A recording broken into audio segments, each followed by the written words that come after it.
What's going on, family? I'm Scrapbook Boxing, Museum of the Forgotten Fisticuff series. I'm going to continue my conversation with you concerning the complete history of boxing. This is probably a 2 to 3 minute video. I'm going to give you a small tour of my scrapbook. Here's Pat Valentino. Pat Valentino was in the ring with Ezzard Charles and Joe Louis. He was a very good light heavyweight, is what he really was, but he would also move up to a heavyweight division. As you can see, he was from San Francisco, California.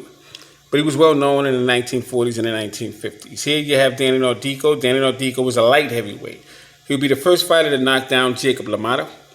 But he was known for his fight, his famous fight, I should say, with Charlie Norcus, who was a heavyweight. Both men would get in the ring with each other twice.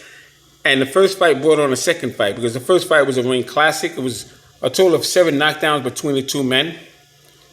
These men would get it on. Danny Nardico and Charlie Norcus. Danny Nardico is from Miami Beach, as it says here, hard-hitting light heavyweight. Here you have Tommy Egan, once again from San Francisco, California, but he was a welterweight. And his name was Tommy Egan. Freddie Dixon. As you can see, black fighter, very good, strong fighter he was. Freddie Dixon. Jesse Bowie. Jesse Bowie would be the fighter that would get in the ring with Harold Johnson, and he would fight for Archie Moore's vacant strap because Archie Moore was stripped of his title. Archie Moore was stripped in 1961 and he was stripped in 1962. This is Jesse Bowie. And he would lose to Harold Johnson. Harold Johnson would become the light heavyweight champion of the world. Here's Alec Mitvich, who's from Argentina. He'd be in the ring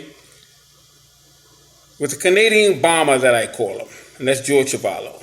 He'd be knocked out by Cassius Clay, Alec Mitvich. Here you have Izzy Zerling. Another good fighter was Izzy Zerling. You heard me talk about him many times. Here you have Carlos Chavez of Mexico. Another good fighter in the 1940s. Mixed it up with many of them in the lighter divisions. I want to show you this man here, because I've been asked about him. His name is Danny Bang Bang Wapner. He was born in 1927. He would die in 2017. He used to train at Stillman's Glen with my dad. My dad knew Danny Bang Bang Wapner very well. He was from Harlem, New York. Across the street from Danny Bang Bang Wapner, he had a little gig going over there. Across the street from here, actually on 117th Street, you had a trainer by the name of Soldier Jones. He was in the camp of Ray Robinson. You also had P.B. Beale, but he would have a tire fixing shop. Here you have Yama Bahama, who was a middleweight. He was from the Bahamas. He was in the era of Emil Griffith, Benny Kid Perrette, many of them. That's 1 or 2 pages of this book. Let's continue.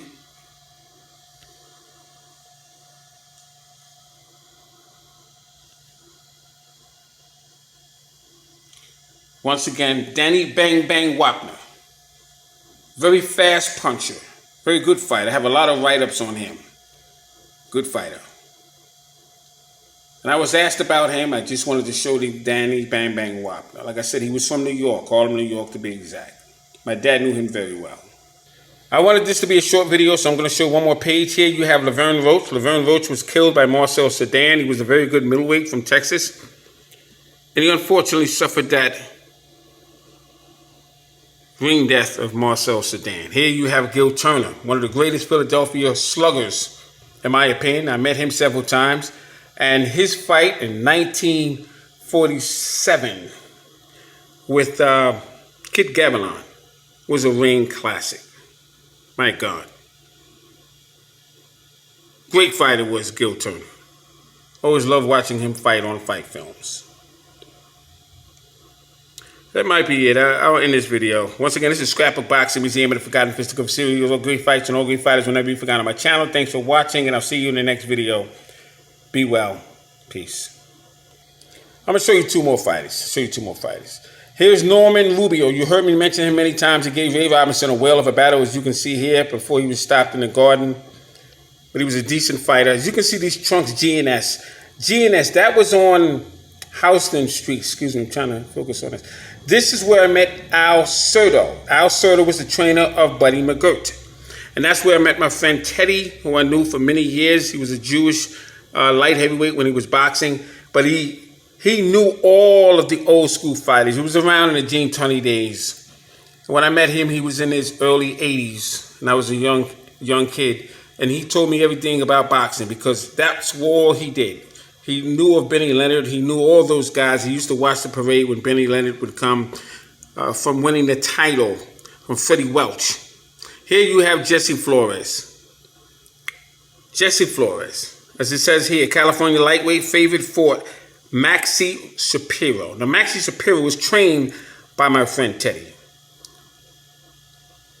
All right, that's going to be it. Thanks for watching. Be well. Peace.